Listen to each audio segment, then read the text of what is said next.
These are African rhythms, passed down to us through ancient spirits. Feel the spirit, a unifying force. Come on, move with the spirit. Stand up, clap your hands. Groove with the rhythms, get down, get off.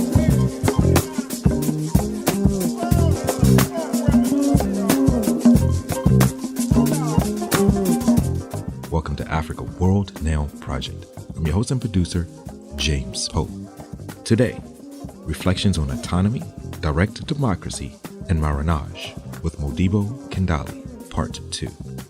Africa World Now Project is next.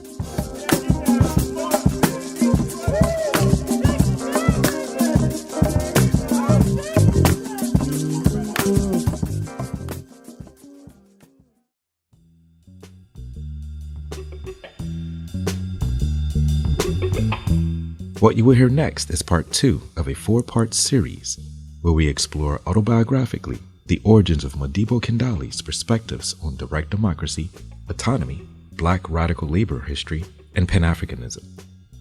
Part 2 builds upon the autobiographical framework Modibo outlined in Part 1, so do not forget to go tap in. This part of the conversation will explore in more detail Modibo's experience in Detroit, paying attention to the efforts to develop a sharper analysis that can inform various movements more clearly, then and now. Our show is produced today in solidarity with the Native, Indigenous, African, and Afro-descended communities at Standing Rock, Venezuela, Corporation Jackson in Jackson, Mississippi, Brazil, the Avalon Village in Detroit, Colombia, Kenya, Palestine, South Africa, Ghana, Ayiti, and other places who are fighting for the protection of our land for the benefit of all peoples. Listen intently, think critically, act accordingly.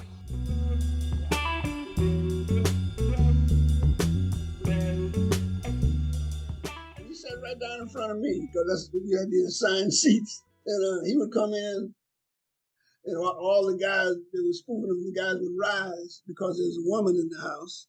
You taught to rise. So Carter would come in, and he would be conveniently late because he reveled in it, you know. And he'd come in, and he'd stand up in front of the balcony, upstairs in the balcony, and he'd tell the guys to sit down. And then he would sit down. But anyway, Carter's important because on this particular day, Benjamin Elijah Mays had gotten the message that we were going downtown. And his approach was, I'm advised, this is what he said, some similar. I'm advised, this is my best imitation of Benjamin Elijah Mays. I'm advised that you men are about to engage in an ill-advised venture. I must advise you against it because after all, you stay at Morehouse, get a good education, and the white man would see your good works.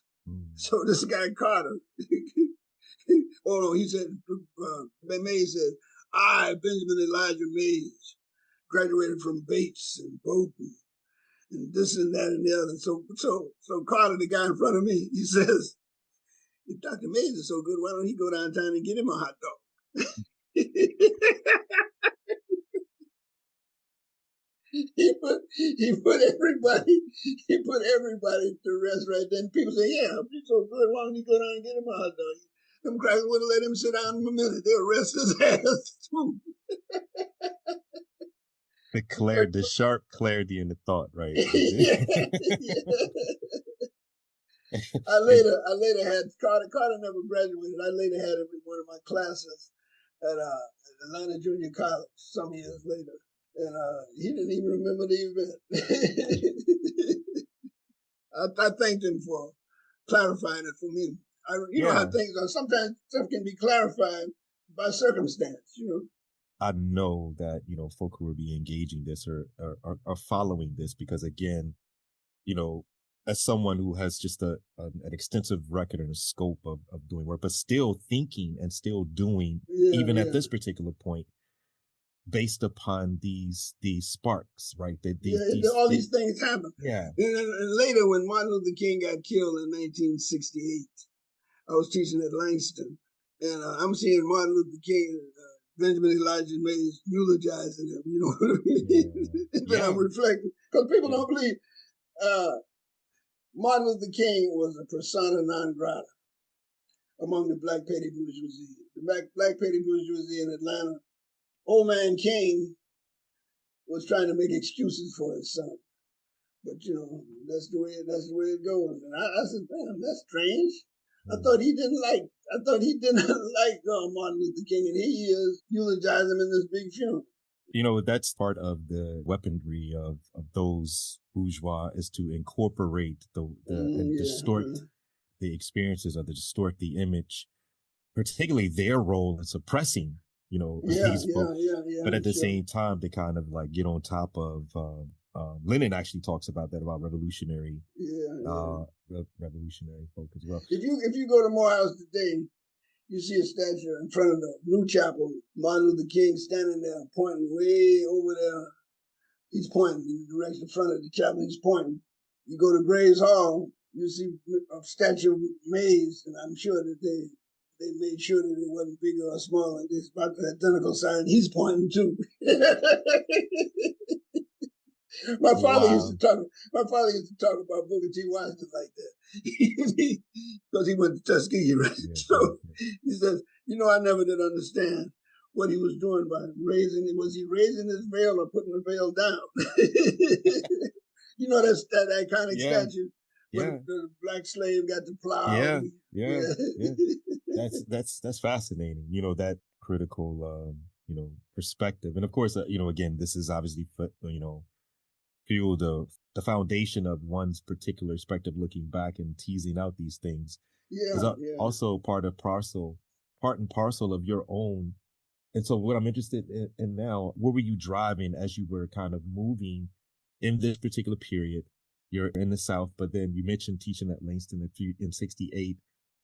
What was the intellectual and practice? There was a stint at Howard that you got your master's degree there as well. Talk a little bit more about that intellectual foundation. Well, when I went to Morehouse was I remember freshman week is very elitist. And Mays again we was in Sale Hall. And so Mays just said, how many of y'all are valedictorians of your class? So half of the damn people in the audience went up. I looked around. Yeah, they from all over the South and the North, but I don't know if they were valedictorians. I don't think there were too many valedictorians from Los Angeles or Minneapolis. I didn't even know black people lived in Minneapolis or Terre Haute, Indiana. But anyway, they said, well, how many are salutatorians? The rest of them went up. And then how many of y'all in the first 5% of your class? Everybody else went up. And I was just sitting there. I said, well, what? Then they said, how many early admission scholars we got?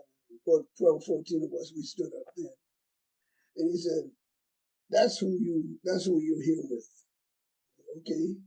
It was scary because I thought these guys were, what I learned was that if you come to school, do your work. You don't have to be intellectually critical of anything. You just have to do what you're told and read what they say read. So I did that the first semester, and then I found out that I had the highest average in the class first semester. The second semester is a little different because the cheese eating and all that stuff takes place. And then next thing I know, the cheese eaters was the ones getting the grades. And I got the reputation of being, let me give you an example. My first semester, I can't remember, first semester or second semester, I had a professor named Dr. Kennedy. Forgot his first name. But I was taking introduction to social science from him. And he was engaged in a lecture. And he was not no notable scholar or nothing, because the scholar guys were the ones who was traveling around making speeches and pontificating. He was a good teacher. So he was giving a lecture one morning, and he put the suffix ISM on the board. And he said, whenever you see this ISM suffix, that means a belief in something. Now he's going out on a limb right there. So he put all these, talking about communism, idealism, socialism, all the isms. So he wrote he had a whole slew of words, man. So after he finished, I was sitting in the back of the room. I raised my hand. I said, well, Dr. Kennedy, what is rheumatism a belief in? So he quite honestly said, he stopped and he paused. And he said, rheumatism is not a belief in a goddamn thing. And he started the thing off.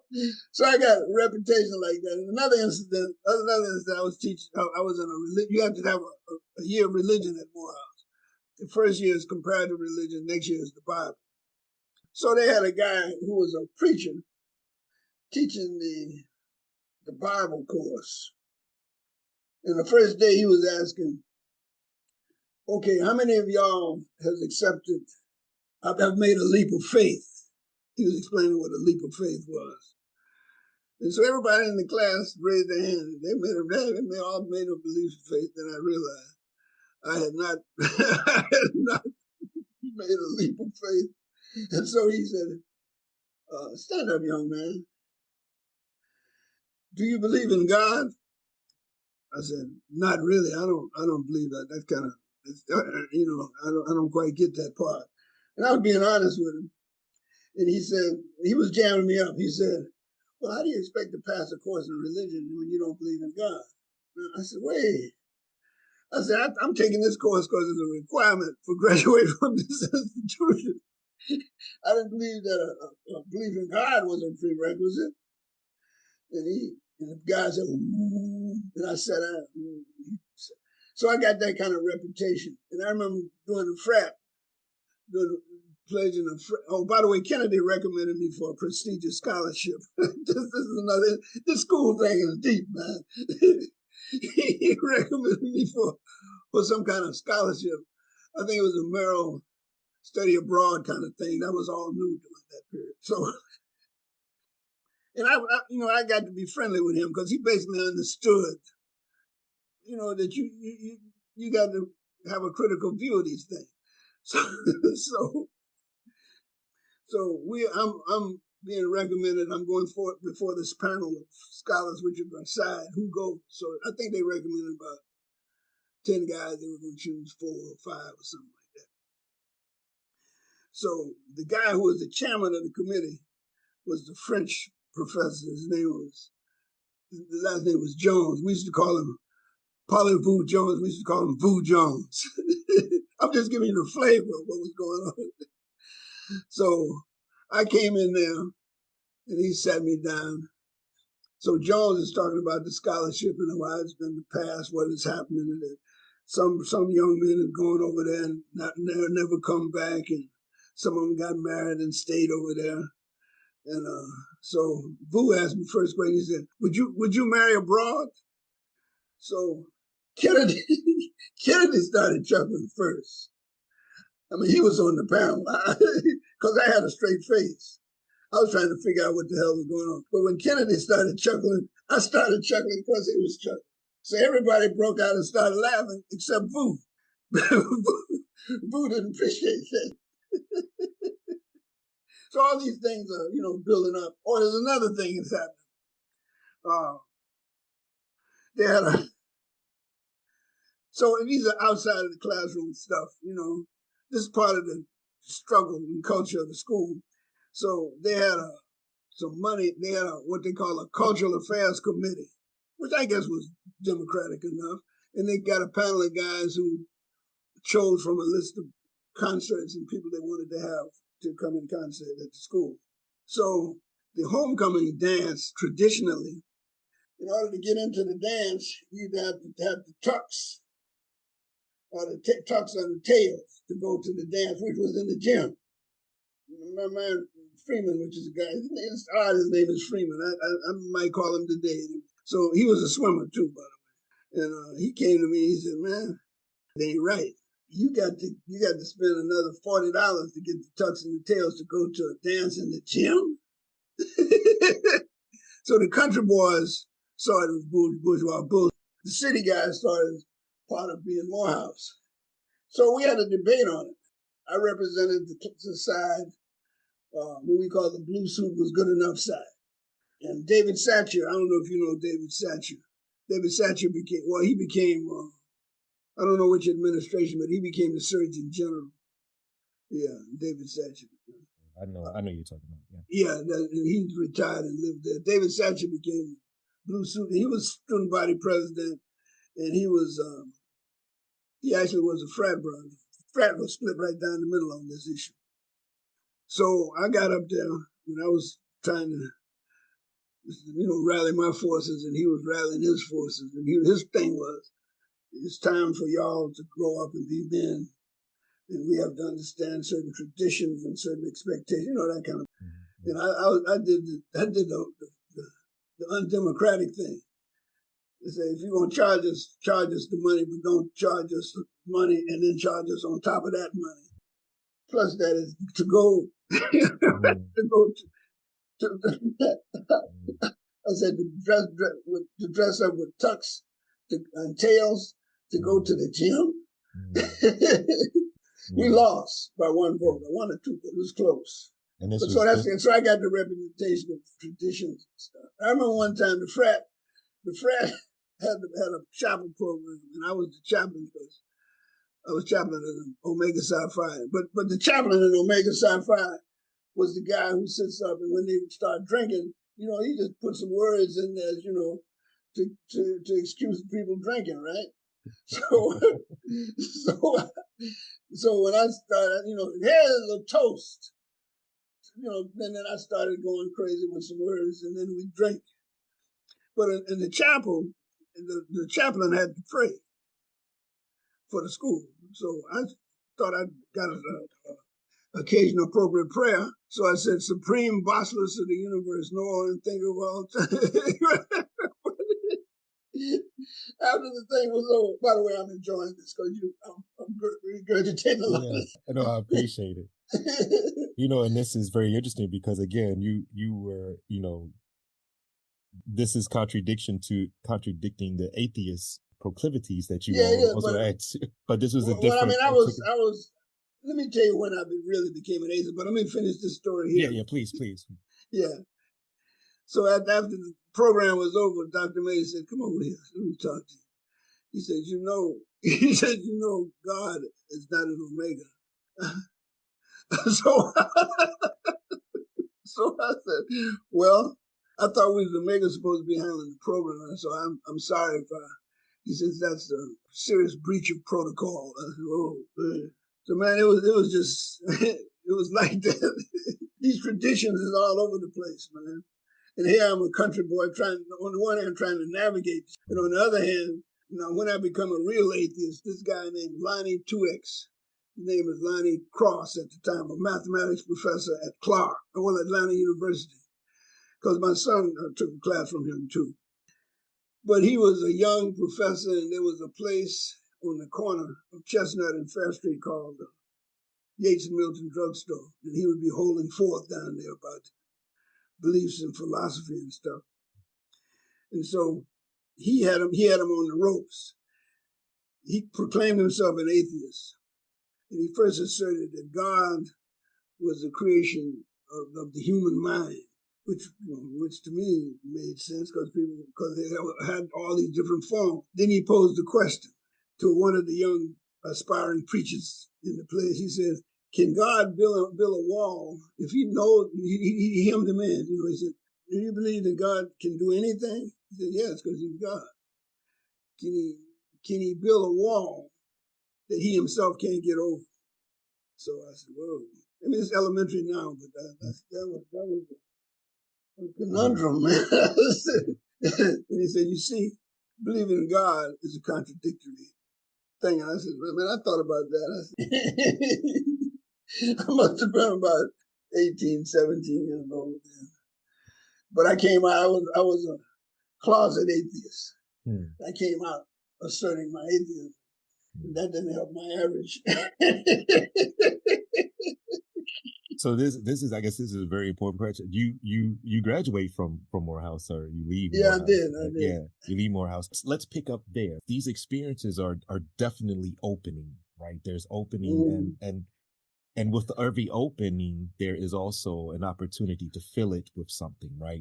So your consciousness is opening, to a context of belief and searching for knowledge, direct democracy, authority, the anti, hierarchical structure, spontaneity, organization. All of these things are moving. Yeah, that's exactly what was happening. Let's pick up as you are.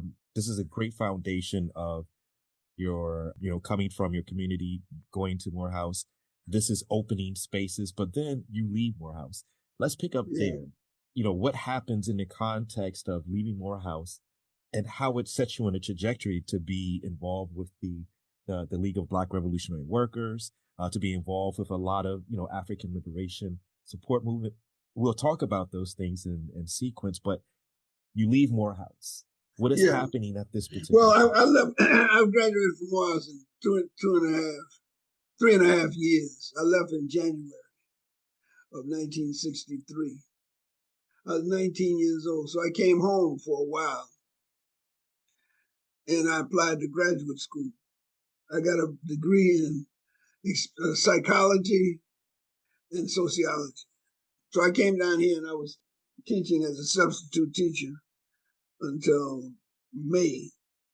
And I had written a letter to my aunt, the same aunt that we visited in the Bronx. I think he had moved to Harlem by then. So I said I was going to come up there, but I was going to get a job on the waterfront in Atlantic City. So I caught the bus, went up there. Either the bus going to go to Atlantic City from Philadelphia. I think they had a shuttle or something back and forth. And then another bus was going to go to New York. So I called my aunt, and she said, well, you can come on up to New York. Your cousin Joe is working in upstate New York, and he can get a job up there as a counselor for a camp. So I decided not to go to Atlantic City, and I went up to New York. And my cousin Joe was already up there. Joe later became the president of Houston Tillotson College. He's dead now, but that's the same Joe, Joseph McMillan. Anyway, when I got up there, I spent one night. Joe said, come on up. So he gave me the direction. It was kind of weird because I went to Grand Central Station and caught a train, and the train went up to Pawling, New York. And then it started separating and going all kind of different ways. And one car coming down the street. And he was waiting for me at Wingdale, New York. So I got a job at the teen camp up there. And this was a religious, it wasn't religious, it was missionary, it was religious, but it wasn't specific to a denomination. So I got a job up there, and I met some people, some of them from Puerto Rico, some of them from Cuba, because the Cuban Revolution had consummated itself by then. And I met to the strange thing, because I remember you interviewed Abdul on one of your things. And Abdul had a roommate named Mario Agote. Mario Agote was working up at this camp that summer. Oh, wow. So I knew Mario, but I didn't know that was the same Mario that Abdul was talking to. So I became, they needed a lifeguard at the lake and a counselor. So I was, they gave various breaks. I used to drive the bus down to Harlem to pick up the kids, and that was black and white and some of everybody. I'm leaving the South, going up to New York and upstate New York, where all these people of different ethnic groups speaking different languages, and so that opened me up a little bit. That same summer, the world was different then, man. I hitchhiked through New England, and I wanted to go through Wales Beach because, see, I was a romantic, man. Peyton Place was the movie that was winning all the Academy Awards. And the Peyton Place, I did research, it really was Weirs Beach, New Hampshire. And then a girlfriend of mine from Clark had gotten a job in one of them camps up there. So I hitchhiked up there and hitchhiked through New Hampshire, through Massachusetts and up through New Hampshire to the lake where she was working, One night, Never forget this night. I spent the night in a laundromat in Manchester, New Hampshire. And I thought I was hallucinating because I was smelling cotton. And so when I woke up the next morning, I was behind a machine, washing machine. The laundromat was open all night. So I got up and went outside, and I saw these big factories there. And so I realized, I asked the people where the cotton come from. Did it come from the South? Where did you get this cotton from? They say it came from the South. It's always been coming from the South. So I'm having to hook all of this stuff up. And I realized that this was a textile manufacturing center. I didn't know. I didn't know. I learned it later, but I realized that. And then I hitchhiked back to the camp, and then I went down to Howard because I was in school at Howard that same year. And I met Dr. Hicks. This guy had just come back from doing some research in the Pavlovian Institute in the Soviet Union at the time. But he wasn't that political. He just believed in the research. And he believed in teaching and learning. And he was different. I mean, he became my friend and everything. We had some good times together, and he had a good sense of humor. And we just hit it off real good. And so I became his assistant, and then I realized what research really meant, how experimentation really meant. And then after a year, I had to write a thesis. And I applied for some money from the Psychi Honor Society. And I won the National Psychi Research Prize National Research Prize in 1964, 65. I can't remember. I have to look through my stuff. And then I went to Atlantic City to the conference, to the thing, and spoke at the convention. And, I was a scholar then. And then I was going to get my PhD. There were a couple of schools who gave, I think Indiana was the one that wanted me the most. I got these letters from the draft board. And this is right after you're finishing your master's degree, right? Yeah. Yeah, okay. I ran into the college bureaucracy because they wouldn't let me get my degree conferred in that June because my thesis was typed on the wrong kind of paper. And this is at Howard. Yes, Howard. Yeah. So I went to the graduate dean, and I went in his office. I said, Dean, look, these people finna draft me. I'm finna go to the war in Vietnam, probably get my head blown off. And you got a rule which says I can't get a degree because the degree is typed on the wrong paper.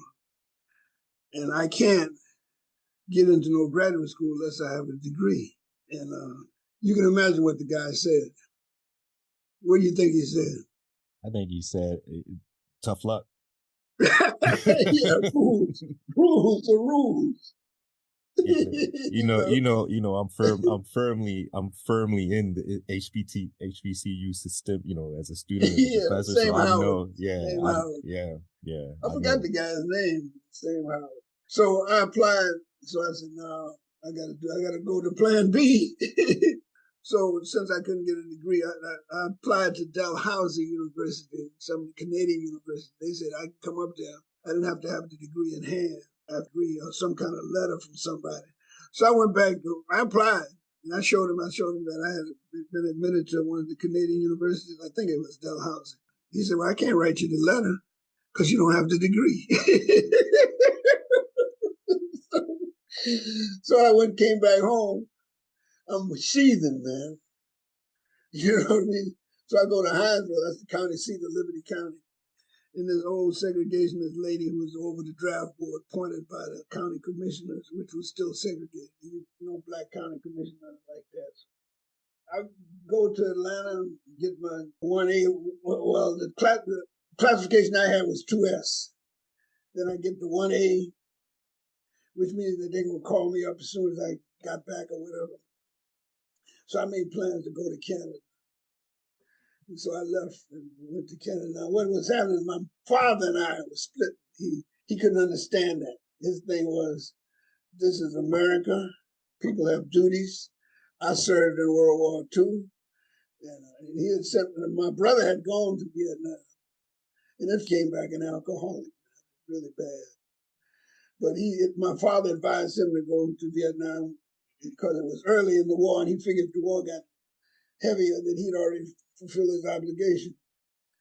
So I looked at it, I said, man, you got to be out your mind. I said, look, I am not going to no war, period. I was jammed up, circumstances that brought all that to the head. And I was convinced that, number one, there ain't no Vietnamese. Our struggle is here, because I remember what Malcolm said, all that other stuff. And I said, no, I'm not going. He said, well, you're not no son of mine. I said, well, I guess I'm not. I packed up, and left. But my mother said, wait a minute. Evans, that's my father's name. Evans, you can't send him away like that. And he said, you got to have some kind of commitment to your country. And I said, what country? What are you talking about? And so my mother said, just stay one more night. He'll be a different guy in the morning. I said, no, I'm going. I grabbed my from down here, what I could salvage, and caught a pulpwood truck to Savannah, caught a train from Savannah going north, picked up my apartment in D.C., and caught a flight to LaGuardia. Then I stopped in New York to old girlfriend's house, spent the night there, flew out to Canada, flew out to Boston the next day, and there was another flight to Halifax, Nova Scotia. So that's the turning point there. That's the commitment there. And up there, I met Rocky Jones, who's dead now, but he was a founder of he was a SNCC type guy, but he was a Canadian, an Afro-Canadian. Then I met all kind of African Canadians. They said that their parents were from the South. I said, wait a minute, what is going on here? Then I realized how little I knew and how much education I had, but how little I knew. Let me ask you a question. So you're experiencing, and there's this innate rebelliousness against this order, but you're learning these experiences. You're learning through the research again, because you've developed this notion of direct democracy, anarchism, Black anarchism. Well, I'm not no anarchist yet, consciously, not deliberately. I'm anti-authoritarian. Right, that's where, absolutely, because we want to get there, and I think it's important, because again, I think it's important for us to understand that what we're talking about is all of these experiences that really formulate you. But I'm also interested in how are you sharpening this in the context, and I'm assuming that once you go to Canada, there's a sharpening text that you're reading, people that you're engaging with. At Morehouse, I first got acquainted with Marx, but Marx was taught as an atheist. Now, Lonnie Cross was some kind of communist. I didn't know what kind of communist he was, but he was an atheist. So I was an atheist before I became any kind of directly democratic person. But when I did the research, I found that a lot of Black people had gone to Canada during the Revolutionary War. I was in a dilemma because they were fighting for the side of the British. And then I had to realize that the American Revolution was perceived by them as being antithetical to freedom. And I couldn't reconcile that in my mind, but I knew that I had to leave here because I wasn't going to fight the war. Now, when I got up there's another moment, there was this guy named Denfield Grant, Dominican. He's from Dominica. He had gotten some kind of religious scholarship out west in Canada, but he said he couldn't, there's too much racism out there, too many white people, just culturally alienated, so he moved to Halifax, and I met him in the YMCA. He was making a living being a salesman, encyclopedia salesman.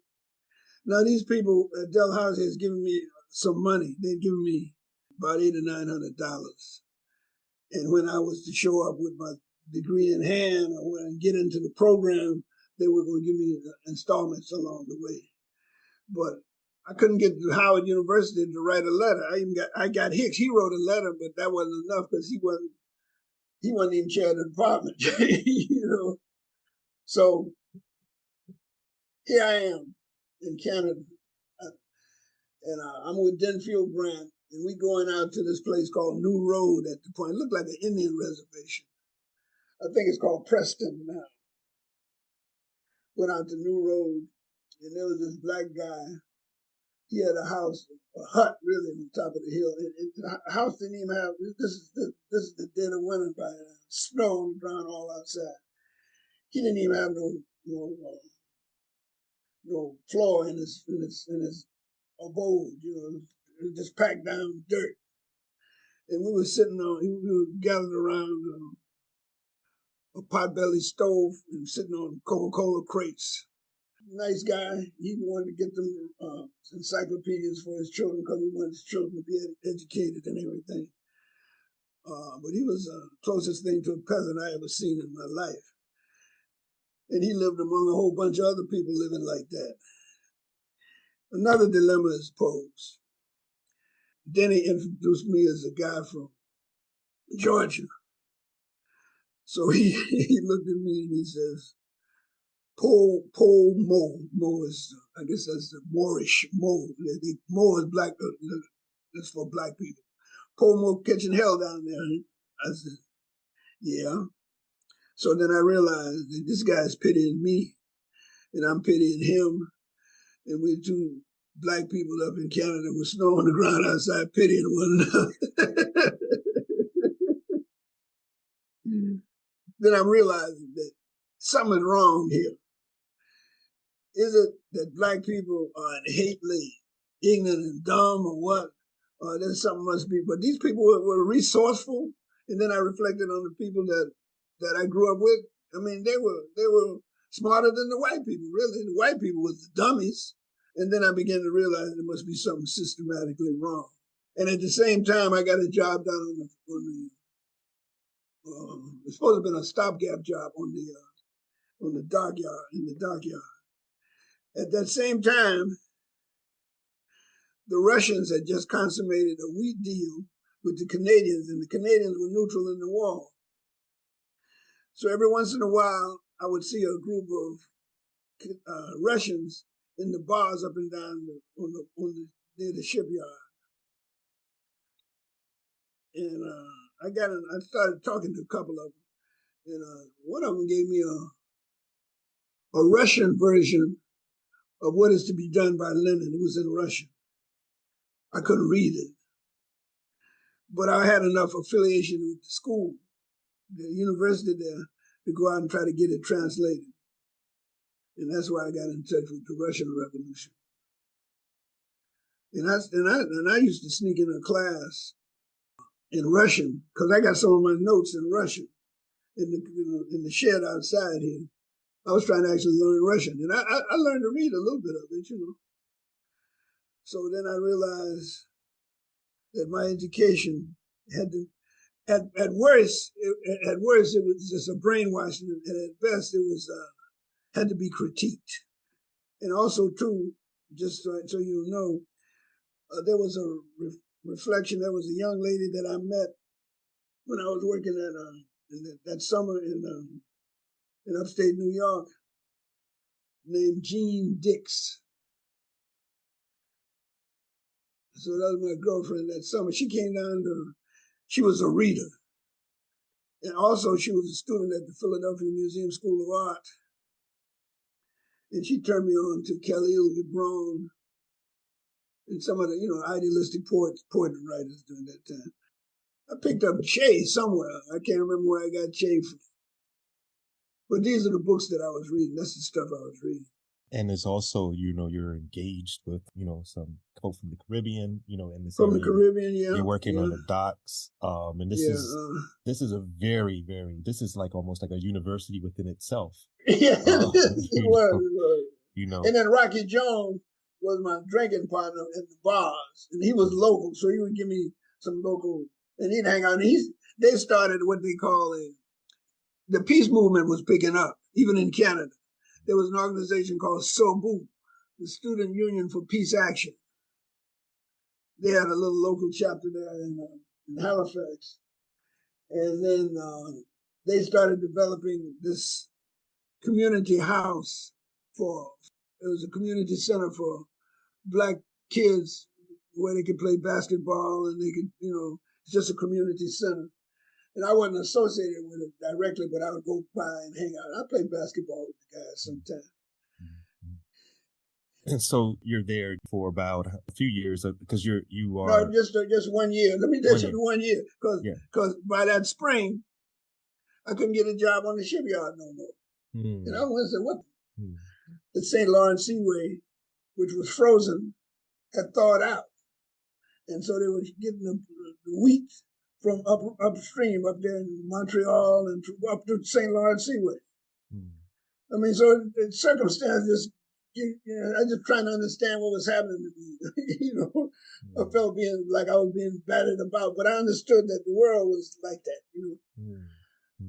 And so I went up to Montreal and I worked for a month or so up there. And then I went to Detroit. Let's pause real quick. In Montreal, what year was this? Was this around 66? Okay. No, 67, because the World Fair was there then. And so this was the year before that, the Writers' Festival that was happening there. When it was. Rodney, all of them. I didn't know those guys then. Yeah. I didn't know none of that. I didn't know nothing. So being there in 67. And when was that? When was that? I believe it was 68. It was the next year. Okay. Yeah, well, I was at Langston by then. I was in Halifax from 65 to 66. Okay. Then I went to Detroit in the summer of 66, because it was the year before the rebellion. And then I stayed in my aunt's basement because I was really paranoid. Well, I wasn't paranoid. They were looking for me. I know that, but the computers couldn't catch me. So I stayed in my aunt's basement. But I was working at Stroh's Brewery in the summer of 66. No, wait a minute, 60, 63, 64, 65, 66. Yeah, the summer of 66. That's where I met Charles Simmons. We just returned from the Vincent Ramos stuff, and they were friends of Cuba at the time. So you're there in 66, and how long you were in summer. The summer of 66, and you leave? Oh, just about 4 months, and he was there too. In the summer, the brewery hires a bunch of superfluous, labor, because people drink more beer during the summer. So I was there working in the brewery. It was advantageous for you at the moment. Yeah. So free beer too. Right. So you leave Detroit. You're there for a few and go months. back up to Canada. You go back up to Canada because I needed some money. I was running out of money. Okay. Then I got married and went back up to London, Ontario, and stayed in London from September until after the World's Fair. The World's Fair was 67. So I was at the World's Fair in 67. But I stayed in the summer, part of the summer of 67. I stayed with some squatters in Montreal and abandoned. But we had it organized. Me and my young wife, we had a little old space there. We had to cook. I mean, people living in a commune together. I never experienced that before. So I stayed there. I went up to the World's Fair, and I stayed there for a couple of months in that commune. And then from there, I went to Langston. And Langston's in Tennessee? Oklahoma. That's right, Langston, Oklahoma. Yeah. In the middle of Oklahoma, wasn't nobody gonna find us there. Yeah, because you're still I'm still 1A. Yeah, right. They're Yeah, looking I'm for still you at one this A. So particular point. I, Okay. I had the letter. My girlfriend had the letter. The greetings letter. I should have kept that. The greetings letter. Yeah. Greetings. Yeah. You've been drafted into the United Yeah. States Army. And that's they're open to greetings as Yeah. how was your day? So you're there in Oklahoma. How long are you in Oklahoma and I was what's in happening Oklahoma there? from 67, the academic years are 2 years, so 67, 68, 68, 69, 69, June 69, I was back in Detroit. Okay. And then let's pick I up. had the Guardian newspaper in Langston. The librarian's name was Laron Clark. He would give me any book I wanted. Any book I wanted. He had a little space in the library, like the stacks. Mm-hmm. He had a little place in the library, and sometimes I'd go in there. He'd put some stuff up there that I hadn't seen. He'd come back and said, "See, take a look at this." That's when I read all of Nkrumah's stuff. I read Maulana Karenga's. He had a couple of things out there. And what else was I reading? Of course, Frantz Fanon. That took me out on way out.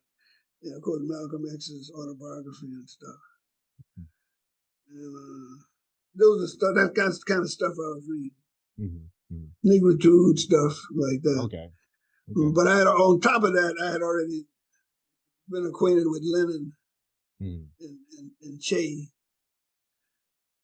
I mean, there was I had an international perspective. It wasn't just a Black Power in the United States perspective. And I started reading Armel Césaire, Negritude stuff in France, Jean Paul Sartre. What else? That's the stuff I was reading there. Yeah, no, and I know that led to a whole range of things. This is happening, again, as you're reading, you're developing. And then of course the Guardian is coming out, New Guardian is coming out, all kind of newspapers are coming out, and he got them for me too. I'm very grateful to him for that. Just to be clear, these are black guys. Yeah. This is but also he later became the development officer at Hampton. I think he retired from there. I don't know if he's still living or not, but he was the director of libraries at Langston. So you're in Langston, and then you go to Detroit. And describe Detroit, because Detroit, during this particular time. This is my second visit to Detroit. I did that in summer there. Right. So you go back there, and what's happening? Well, the reason I went back there is because I saw the Dodge strike. I read about the Dodge main strike in the Guardian magazine. The Guardian newspaper, and they had nice pictures and everything. I read that thing back and forward. And by that time, Charles Simmons, who I had met that summer, strangely enough, I don't know if I was following him around or he was following me around. He was from Detroit. He had been a student at Wayne, and he wanted to get away from Detroit, so he ended up in Langston a year before I did. And he graduated a year before I came back, so he was my contact in Detroit. That's interesting. Charles Simmons, he later, if you know, he was the international correspondent for the Muhammad Speaks for many years. Charles Simmons, you can see his byline all over the place. So let's talk about when you go back. You're looking at you're looking at Drum, you're looking at these things that are happening. Rebellion had happened. Talk about that particular period, because this is also where you were Kamati Muhammad, CLR James, Face of Reality.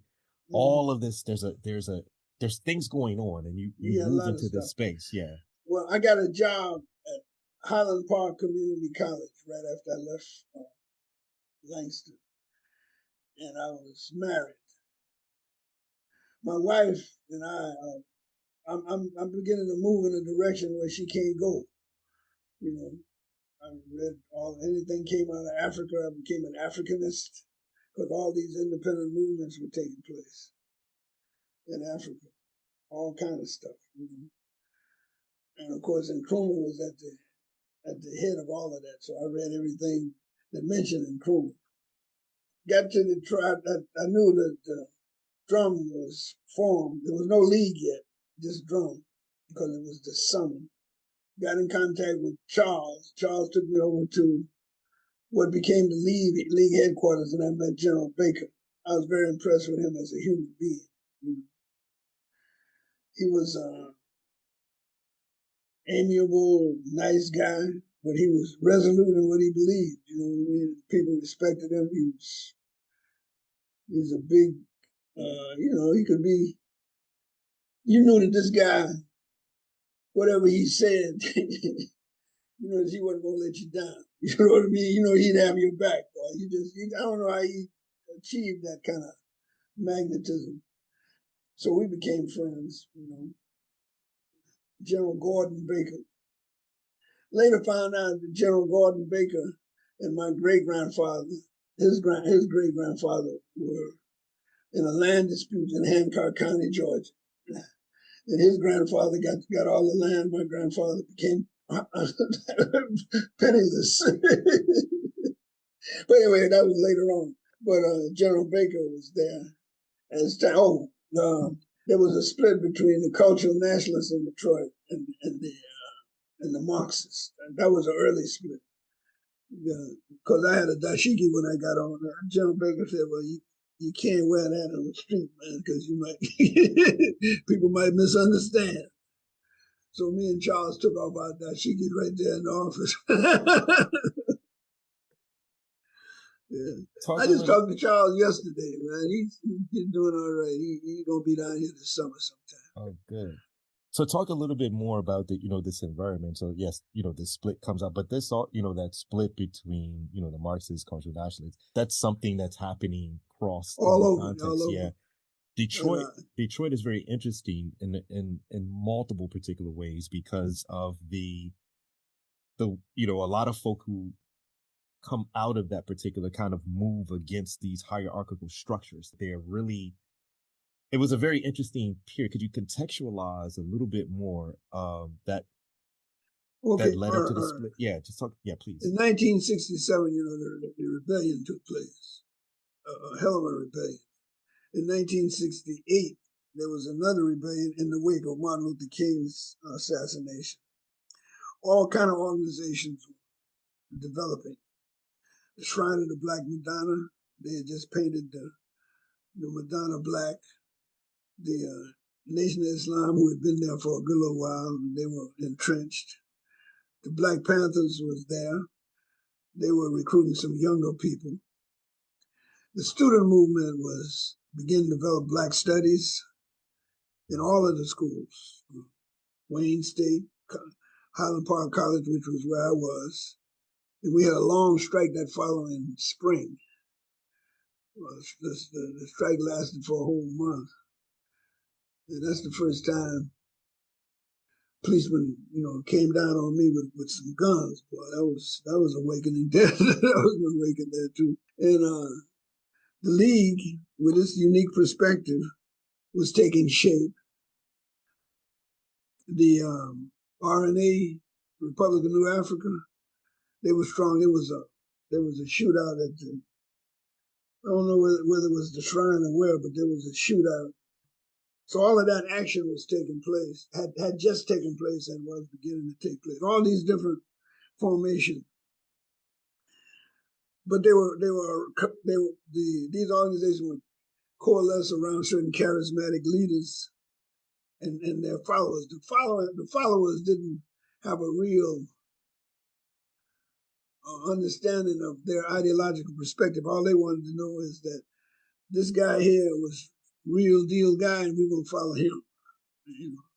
And so I found that kind of problematic. But General Baker, as we were developing the strike at Highland Park Community College, the League was right down. The League had just developed, and it was right down the street from Highland Park. It was in Highland Park, right down the street from Highland Park Community College. General Baker came. We liberated a section of the campus. And General was there. He slept with us, and we did some education. He was right there with us. He and Chuck Wooten. But by that time, they were forming all kinds of rum organization of all of the point of production places. Now, the points of production was the emphasis of the league.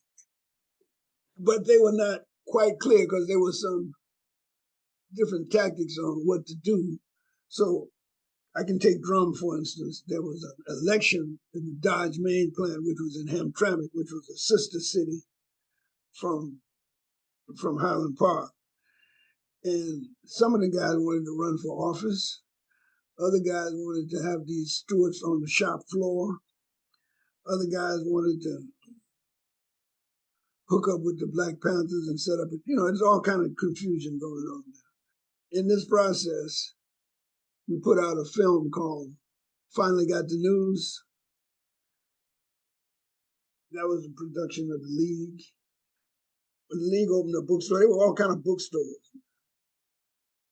The old left had the Communist Party bookstore, the SWP bookstore, of course, Facing Reality bookstore, Shrine bookstore. They had bookstores. Me and my friend Jalali Farrakhan, who was also a draft dodger, I met up with him. He was underground. We would be traveling in certain circles. He and I used to just downright steal books, man. We used to have a trench coat with lining in it. For books, we just slide the book down. But Detroit was a hotbed. In the summer of 1968, man, Detroit was on fire. It was. And that momentum continued through the next year, because there was a big demonstration downtown. All of these organizations were working together during that time. And then somehow it just started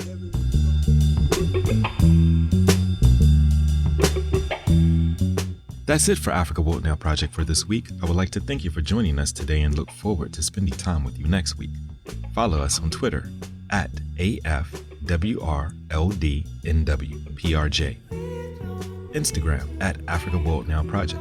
Access to our other media platforms can be reached through the bios of our social media. I'm your host and producer, James Pope.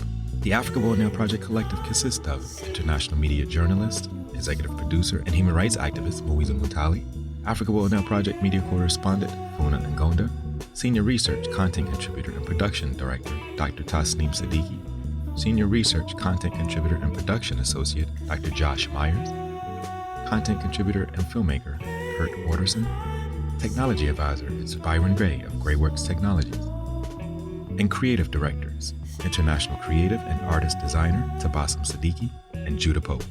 Africa Woke Now Project can be heard every Wednesday at 7 p.m. on WSNC, NPR affiliate and broadcast service of Winston-Salem State University. Programs are archived and available on all podcast platforms. Search Africa Woke Now Project. Until next week, be safe, be peaceful, and above all, be intelligent.